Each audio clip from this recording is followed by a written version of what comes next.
now that we have understood Passport and how Passport adds in a simple authentication middleware for our Node.js application and provides a flexible, easy to configure way and provides various strategies for user authentication, let's go on a journey with our Passport. To get started on this exercise, as the first step, let's install Passport, Passport Local, and Passport Local Mongoose node modules into our Confusion server. So at the prompt, type npm install passport local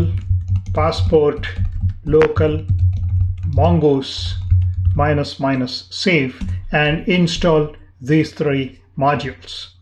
And as you can see, at the moment we are starting with Passport 0.4.0, Passport Local 1.0.0, and Passport Local Mongoose 5.0.1 versions in this course. Now that we have installed Passport Local, and Passport Local Mongoose, let's go to the Confusion server and go to the user.js file. We will update the user schema and model to use the Passport Local Mongoose. So to do that, in here we'll say var Passport Local Mongoose require Passport Local Mongoose. So this we will install as the Mongoose plugin in our application, and we can remove the username and password because these would be automatically added in by the Passport Local Mongoose plugin here. And to use that as a plugin in our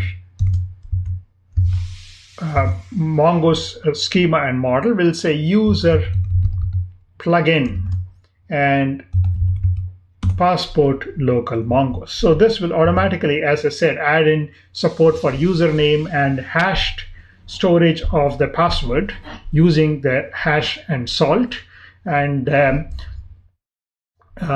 in additional methods on the user schema and the model, which are useful for Passport authentication. So once we have completed updating the user.js file, then in our project folder, we'll create a new file and name it as authenticate.js. And in the authenticate.js file, let me import Passport. So we'll say require Passport. And we're going to use this file to store the authentication strategies that we will configure. So we'll say var local strategy require Passport Local. So the Passport Local module exports a strategy that we can use for our application. So we'll say Passport Local dot strategy, and then we will import user from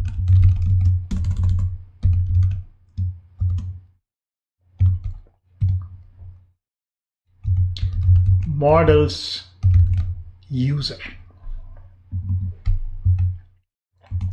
Let's now configure the Passport with the new local strategy. So, and then we will export this from this file, because this is going to be a node module.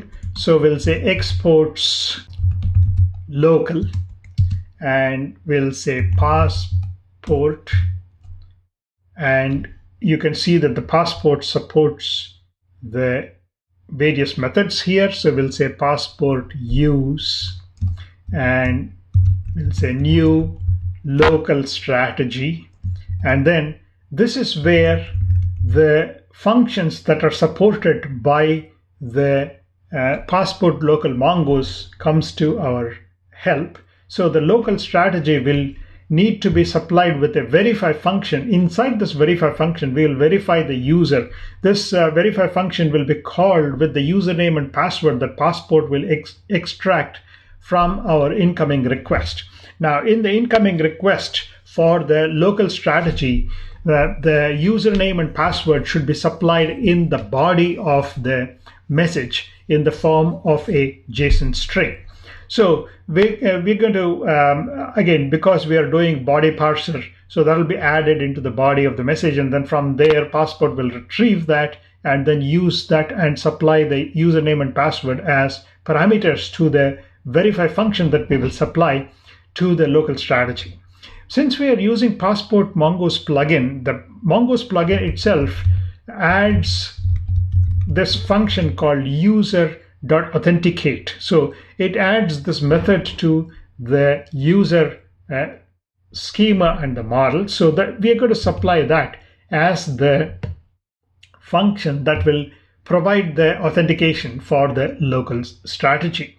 Now, if you are not using Passport Local Mongoose, when you set up a Mongoose plugin that we have done, if you're not using that, then you need to write your own user authentication function here. In the lecture earlier, I had shown you a simple user authentication function that can be used here. But the one that is supplied by the Passport Local Mongoose module is more comprehensive, and so that is what we will make use of in our application. Also, since we are still using sessions to track users in our application, so we need to serialize and deserialize the user.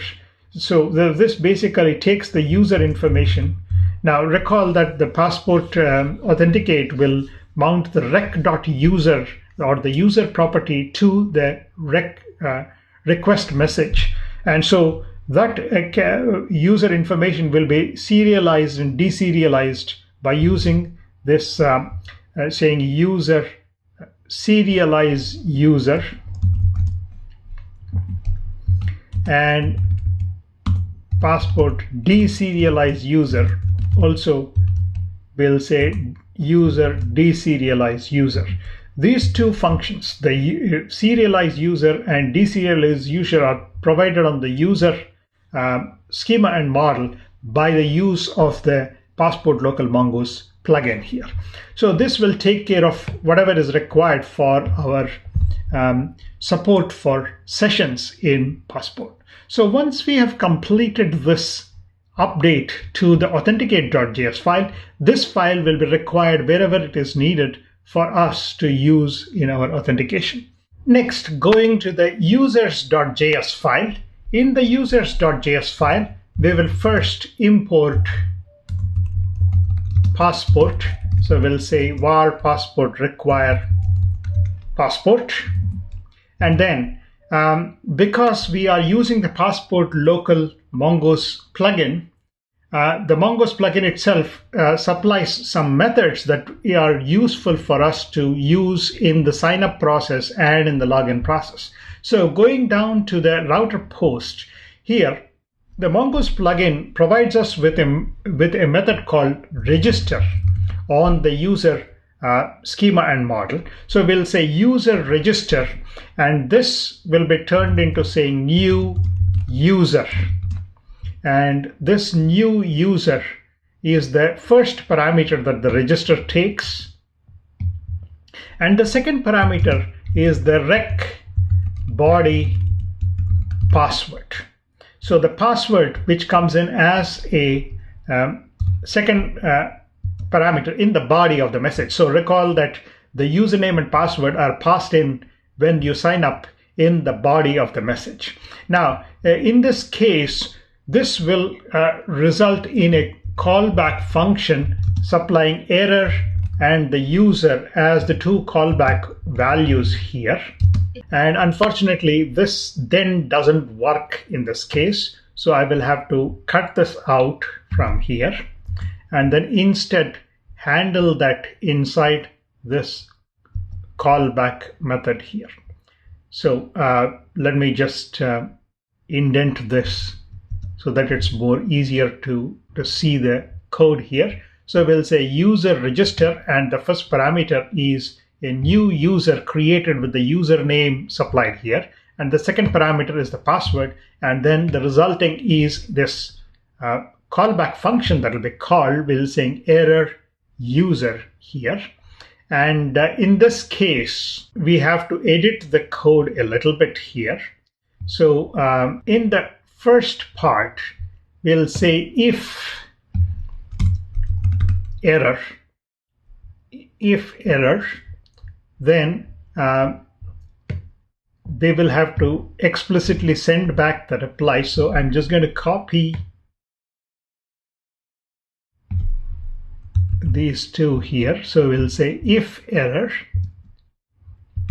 then res status code, we will set this to 500 and set header content type, and then we'll say res JSON and then error. So we'll construct a JSON object with the error as the value for the error property in there, and then send this back. So this is how you would handle the error in this case.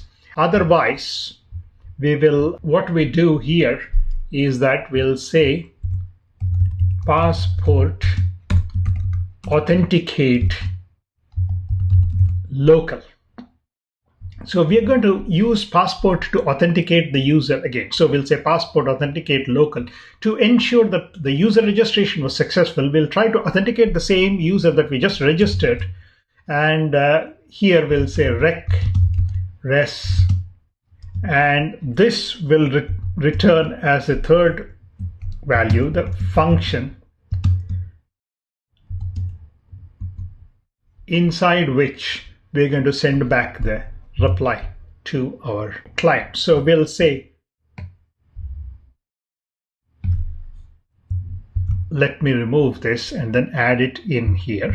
And we can now remove this then, because this then doesn't is not necessary for us. And this is the closing of the user register. So in the else part, we will do passport authenticate local, and then this, look at the syntax here. So this is passport authenticate local, and then following that we have to call this function here with the parameter rec res, and the third one being a callback function here. So this is the way this is implemented, because passport expects you to do it this way.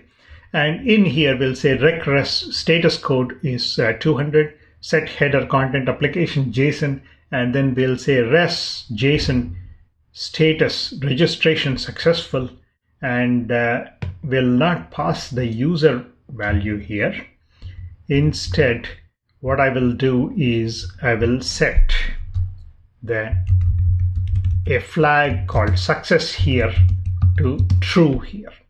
Now this way, on our client side, when this JSON is received, the client can simply extract the success property and then check to see if it is true or not, to quickly check if the registration was successful or not. So this is how we will handle the user registration process here. So notice how the code has significantly simplified. If the user did not register properly, then this will send back an error appropriately, and also the authentication will fail also. So both cases you'll catch the situation when the user authentication fails. Now the login process itself also gets significantly simplified. So we don't need to do all this in the login route here. So I'm going to remove all this code, and this login route becomes simplified here. Now for the login route, for the router post, when we do it here also we expect the username and password to be included in the body of the post message that is coming in here. Unlike the earlier case where we were including this in the authorization header, here we expect this to be included in the body of the incoming post message. So to authenticate, we'll simply say passport authenticate, and we'll say local here. So this would be the second call here. So this is the second middleware here that we're going to call. So when the router post comes in on the login endpoint, we will first call the passport authenticate local. If this is successful, then this will come in and the next function that follows will be executed. If there is any error in the authentication, this passport authenticate local will automatically send back a reply to the client about the failure of the authentication. So that is already taken care of. So notice how the code in the login process gets significantly simplified. So if this goes through successfully, I only need to check for the rec and the res.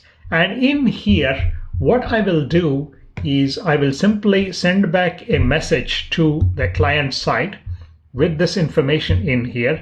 We'll say res status code 200, res set header content type application JSON, and res JSON success true. Status will say you are successfully logged in. That's it. This is the change that we are going to make to the users.js file. So notice how, because of the use of passport, both the sign-up process and the login process, the code has significantly simplified in this case. Now we will move on to update app.js file. Going to app.js now. In app.js, right up here, we will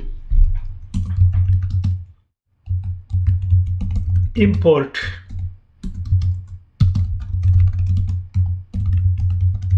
passport. Then we will import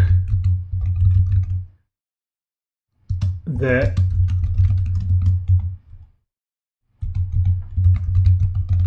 authenticate module that we just implemented. So we'll say var authenticate. And in the app.js file down below here, after session, we add app use passport initialize and app use passport session. If the user is logged in, then what happens is that when the session is initiated, again, you recall that when you log in here, you will be logging in here, and a call to the passport authenticate local. When this is done at the login stage, the passport authenticate local will automatically add the user property to the request message. So it'll add rec.user, and then the passport session that we have done here will automatically serialize that user information and then store it in the session. So and subsequently, whenever a incoming request comes in from the client side with the session cookie already in place, then this will automatically load the rec.user onto the incoming request. So that is how the passport session itself is organized. So once this is done, even our authentication code will become a lot more simpler here. So in the authentication code, we will simply say if rec.user. So the rec.user will be loaded in by the passport session middleware automatically. And so we'll say rec.user. If not rec.user, we'll say var error, new error, you're not authenticated, and all these messages here. Otherwise, see, the else part also now gets simplified. We'll say else next. So your authentication code becomes a lot more simpler, because if rec.user is not present, then that means that the authentication has not been done correctly. So that's why you indicate the error. Otherwise, you are authenticated. If rec.user is present, that means that passport has done the authentication and the rec.user is loaded on to the request message. And so you can just go on further down. So that's the change that we need to make to app.js. Let's save all the changes and then look at the application in Postman. Once you save all the changes, restart your server. If your server is running, stop it and then restart your server. Let me start my server. And once the server is up and running, let's go to Postman and do a few requests. Going to Postman, let me now try to register a new user by doing a post on the user's signup endpoint. And when the registration is posted, you see that in the body of the reply message, it says success true and status registration successful. So the user has been registered successfully on the client side. So now let me do a login of the user. So we'll say login and still supply the username and password in the body of the message here. So when I click on the send, you will immediately notice that at the bottom it says success true and status you're logged in, and then in the header itself you would see a set cookie coming in because we are setting up the session, and then you see the cookie in place there. And when you click on the cookies, you see the session ID in place right there. So now we are successfully logged in. Let's send a request to the get localhost 3000 dishes endpoint. And you see that your request went in successfully, and then a reply was sent in. Of course, at this moment, my database is empty, so that's why it sends back an empty array from the server side when I ask for localhost 3000/dishes. And this is perfectly fine. Let me now log out the user. So when I log out the user, now you will notice that the user has been logged out, and when you click on the cookies, you will notice that the cookie for localhost is gone already. So now if you try to do a get on the localhost :dishes, you see that the reply says you're not authenticated. Let's sign in one more time by doing a post on the user's login. And then you see that we can successfully log in at this point. You also notice that the new cookie has been set up here. And then if we do a get on the localhost :dishes here, now this will be successful. Since we are using Passport Local Mongoose as the Mongoose plugin, let's also go and check our MongoDB server to see how the user's information is actually stored in our MongoDB. So in your terminal, you can open the Mongo REPL. So let's say Mongo at the terminal, and then connect to our MongoDB server, and then say use confusion, and then we'll say db users find pretty, and then print out the user's information. So when you print out the user's information, as you see here, there is one user that we have registered earlier.